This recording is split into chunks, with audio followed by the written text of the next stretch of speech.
Government senior secondary school खारिया के सभी +2 के विद्यार्थियों को सुप्रभात। हिस्ट्री इतिहास में आज का हमारा टॉपिक रहेगा मौर्य काल में हुए आर्थिक विकास का वर्णन करें।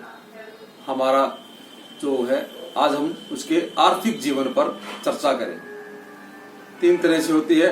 एक होता है सामाजिक जीवन, किस तरह से हम समाज में रहते हैं, किस प्रकार की भाषा बोलते हैं, किस प्रकार का पहनावा वेशभूषा करते हैं, इसको हम बोलते हैं सामाजिक जीवन। फिर होती है राजनीतिक जीवन, किस तरह की वहां पर व्यवस्था होती है। 3 तरह से शासन चलता है। नंबर 1 लोकतंत्र, government by the people for the people. हम वोट डालते हैं, उसके वोटों के मतों से, ताकत से जो जीतता है वो सरकार चलाता है, बहुमत जिसको प्राप्त होता है। और अगर हमें अच्छा ना लगे तो हम अपने वोट की ताकत से उसे बदल सकते हैं। तीसरा होता है तानाशाह, कोई बलात्पूर्वक कब्जा कर ले और देश पर तानाशाही चलाए। तो 3 तरह की शासन व्यवस्था राजनीतिक में रहती है, लोकतंत्र, राजतंत्र और तानाशाही। राजतंत्र में राजा, फिर उसका बेटा राजा, फिर उसका बेटा राजा, या जो राजा जिसको चाहे वो राजा होता है। तो 3 तरह से राजनीतिक व्यवस्था चलती है। लोकतंत्र में आम जनता की हिस्सेदारी होती है सरकार के अंदर। फिर लोकतंत्र और तानाशाह। तो आज हम चर्चा करेंगे आर्थिक जीवन के बारे में। तो आर्थिक जीवन में कृषि सबसे पहले। मौर्य काल में आज की भांति लोगों का मुख्य व्यवसाय कृषि था। आज भी भारत की अगर हम बात करें आज की मौजूदा स्थिति की, तो लगभग 80% लोग डायरेक्ट या इनडायरेक्ट वे में कृषि के ऊपर आश्रित है।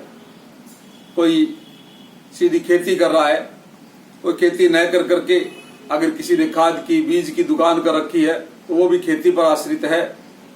जब मंडी में किसान अनाज बेचने के लिए आ रहा है तो आड़त की जो दुकान है वो भी खेती के ऊपर आश्रित है। कोई उसको बाहर करके भर रहा है अनाज को, या कोई ड्राइवर उसको दूसरी मंडी में लेकर के जा रहा है तो वो भी खेती पर। तो कहने का भाव यह है आज भी हमारा लगभग 80% जो पॉपुलेशन है वो लगभग कृषि पर आश्रित है। मैग्निज के अनुसार देश का कृषक वर्ग की संख्या सबसे अधिक थी। खेत जोतने के लिए हल और बैलों का जोड़ी का प्रयोग किया जाता था। आज का युग ट्रैक्टर का युग है, लेकिन जब मौर्य काल के अंदर लकड़ी और लोहे से बना हल, बैल जो गाय के बछड़े होते हैं, इनके द्वारा खेतों को जोता जाता था। सिंचाई के लिए किसानों को वर्षा पर ही निर्भर रहना पड़ता था। उस समय ज्यादा नहरें नहीं थी। कहने का भाव यह है सीधा मनुष्य प्राकृतिक यानी वर्षा पर ही किसान निर्भर रहता था। अगर अच्छी बारिश आ जाती थी तो फसल अच्छी हो जाती थी, अदरवाइज फसल अच्छी नहीं होती थी। कृषकों की सिंचाई की सुविधा प्रदान करने के लिए मौर्य शासकों ने कई नहरों तथा झीलों का निर्माण करवाया। राजा को कमाई का यानी मुख्य जो इनकम का सोर्स है वो कृषि रहता था, क्योंकि किसान एक हिस्सा राजा को देते थे। तो राजा भी किसानों की दशा को सुधारने के लिए झीलों का और नहरों का निर्माण करवाने में तत्पर रहते थे। चंद्रगुप्त मौर्य द्वारा सौराष्ट्र में बनाई गई सुदर्शन झील इस बात की पुष्टि करती है कि मौर्य शासक कृषकों की सिंचाई की सुविधा प्रदान करना अपना परम कर्तव्य समझते थे। कहने का भाव यह है कि जो राजा है वो किसानों की दशा सुधारने के लिए, चाहे वो बीज से संबंधित हो, चाहे वो सिंचाई से संबंधित हो, चाहे वो अन्य कोई सुविधा है, वो देना अपना परम कर्तव्य राजा समझता था। क्योंकि राजा को पता था अगर मेरे किसान खुशहाल होंगे तो देश अपने आप ही खुशहाल होगा। भूमि की उपजाऊ बनाने के लिए खाद का प्रयोग किया जाता था। उस समय भी गाय की जो गोबर से खाद वगैरह जो उर्वरकता को बढ़ाने के लिए जमीन की खेत की देशी खाद का प्रयोग किया जाता था। उस समय मुख्य फसलें थी गेहूं, चावल, चना, मटर, गन्ना, कपास आदि। उस समय ये मुख्य फसलें उगाई जाती थी।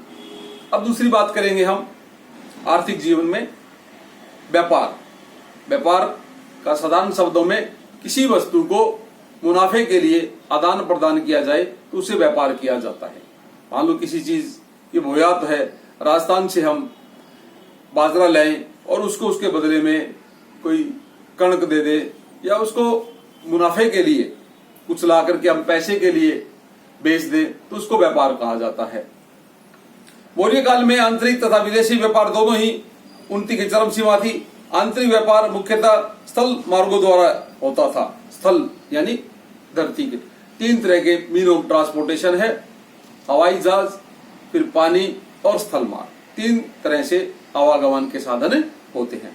पाटलिपुत्र देश के सभी भागों में इन्हीं मार्गों द्वारा से जुड़ा हुआ था। इन मार्गों को देखभाल के लिए विशेष अधिकारियों की नियुक्ति की जाती थी। इन मार्गों की देखभाल के लिए भी कर्मचारियों की नियुक्त किया गया था। स्थल मार्गों के अतिरिक्त नदियों द्वारा भी कुछ आंतरिक व्यापार किया जाता था। मैंने अभी आपको बताया था कि जल के द्वारा भी बड़े बड़े शिप जो है वो आज भी एक देश से दूसरे देशों में जाते हैं और वो सबसे सस्ता साधन पड़ता है। सबसे सस्ता माल अगर कहीं ट्रांसपोर्टेशन का पड़ता है तो वो शिप के द्वारा है। तो उसमें नदियों के अंदर से भी व्यापार का कार्य किया जाता था। उसमें देश के विभिन्न भागों में वस्तुओं के लिए प्रसिद्ध थे। यदि कश्मीर अपने हीरो के लिए प्रसिद्ध था तो ढाका अपने मलमल के लिए विश्व प्रसिद्ध था। इस प्रकार हिमाचल प्रदेश के चमड़े के लिए प्रसिद्ध थे और नेपाल अपने ऊनी वस्तुओं के लिए प्रसिद्ध था। विदेशी व्यापार जल तथा स्थल दोनों मार्गों द्वारा से होता था। उस समय हमारे व्यापारिक संबंध चीन, ईरान, मिस्र आदि देशों से थे। चीन से रेशमी कपड़ा तथा ईरान से मोती भारत में आते थे। भारत से मिस्र तथा नील, हाथी दांत, मोती आदि भेजे जाते थे। विदेशी व्यापार से बहुत लाभ होता था। व्यापारियों ने संघों की स्थापना की रखी थी। संघ, व्यापारी अपने हितों के लिए, उनके हितों को कोई आघात न लगाए तो उन्होंने अपने संघों की स्थापना कर रखी थी। फिर है अन्य उद्योग धंधे। कृषि तथा व्यापार के अतिरिक्त मौर्य काल में निम्नलिखित अन्य उद्योग धंधे थे। नंबर 1, उसमें सूती कपड़ा, ऊनी कपड़ा तथा रेशमी कपड़ा उद्योग विशेष रूप से चमका हुआ था। भारत का जो रेशम का कपड़ा है वो विदेशों में उसकी बहुत मांग होती थी।